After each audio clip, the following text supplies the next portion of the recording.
Shalom Chavrim, I'm Stephen Ben-Nun. You're watching Israeli News Live. Very troubling news coming out of Syria today. According to one Russian source, riafan.ru, they're reporting in their headlines here, giving an update of the war situation throughout Syria. And in this report here, in the very headlines itself, is mentioning 3 U.S. soldiers that have been killed in Syria today as of June the 18th. 6 a.m. this morning, according to the article here. As you go on down into here, they're claiming here that ISIS was the ones that actually killed the soldiers there and have wounded about 7 other U.S. soldiers. I'm going to take you to an English translation of this article here. The headline of the article, Syria results for the day of June 18th at 6 a.m. ISIS lost 14 settlements near Tabaka. The radicals killed 3 U.S. soldiers. Speaking about ISIS. Syria, June 18th, the militants of ISIS, or IG, lost control of the vast territories of the west province of Raqqa. VKS Russian destroyed a convoy of terrorists in the Palmyra area. Radicals IG killed 3 U.S. servicemen on the outskirts of the city of Raqqa, according to military source of the federal news agency in Syria, Ahmad Marzouk. Briefly about the outcome of the confrontation, the Syrian Arab Army and the Allied forces conducted massive skirmishes with militants in the East Gut and the outskirts of Damascus, lost about 40 soldiers during the clashes with the Islamists in Dara. So they're kind of giving you an overall view throughout the country of what's going on. But the bad thing is that we have seen now, according to this report here, 3 U.S. servicemen have been killed. Now, I've not seen any report in U.S. media as of yet regarding this loss of life.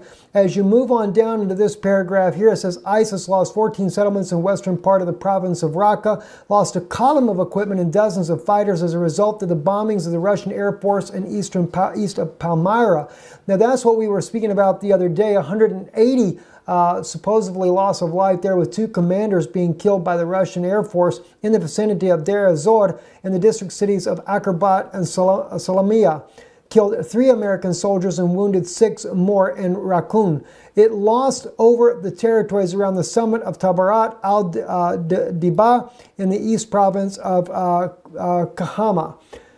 Very serious, very troubling situation there. If you go on down into the report itself here in the Russian language, they also mentioned that there are about 7 wounded U.S. soldiers as a result of the fighting that is going on inside of Syria there.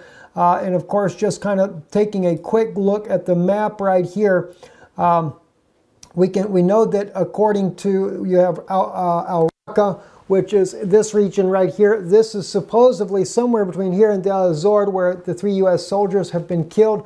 Again, we don't have a second source for confirmation on this as of yet. I will continue to look for that to see what we can find out, but this is being reported by Russian news agency as of right now. Moving on into other news as well, just to kind of show you some of the things that we've already been talking about, that the U.S. was intending to try to draw Iranian forces into a war to justify a war on Iran. Well, Yahoo News is bringing out this article here. White House officials push for widening the war in Syria over Pentagon objections. States right here, White House officials, that a pair of top White House officials is pushing for broadening of the war in Syria, viewing it as an opportunity to confront Iran and its proxy forces on the ground there, according to 2 sources familiar with the debate inside the Donald Trump administration. Ezra Cohen-Watnick, the senior director for intelligence in the National Security Council, and Derek Harvey, the NSC's top Middle East advisor, want the United States to start going on the offensive in southern Syria, where in recent weeks the U.S. military has taken a handful of defensive actions against Iranian-backed forces fighting in support of Syrian President Bashar al-Assad. Their plans are making even traditional Iran hawks nervous, including Defense Secretary James Mattis, who has personally shot down their proposals more than once, the 2 sources said. The situation in southern Syria has escalated in recent weeks after a U.S. warplane shot down an Iranian-made drone that had attacked U.S. forces on patrol with Syrian allies near an American outpost at Al-Tanf. The drone attack came after 2 U.S. airstrikes on the Iranian-backed Shiites militia. Well, guys, it didn't end there either. Let me tell you what, Iran has once again stepped up the ante, and an article here coming out on Foreign Policy prophecy.com, Iranian-backed militias employ drone against U.S. forces in Syria.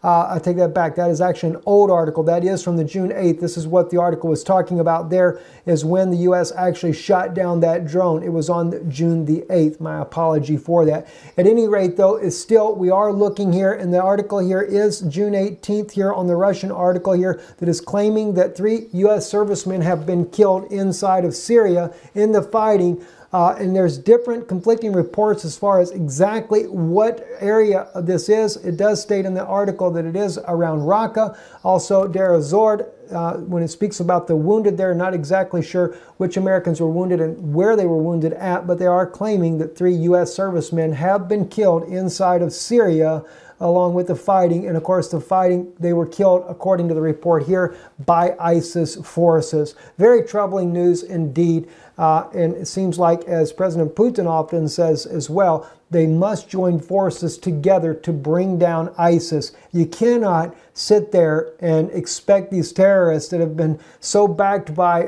the former administration, the Obama administration, in trying to overthrow Bashar al-Assad. You can't expect it to be anything other than a radical group there. I'm Stephen Ben-Nun. You're watching Israeli News Live. Don't forget that this type of broadcast is a blessing to you. Not to say that the war is a blessing. Nothing's a blessing about war.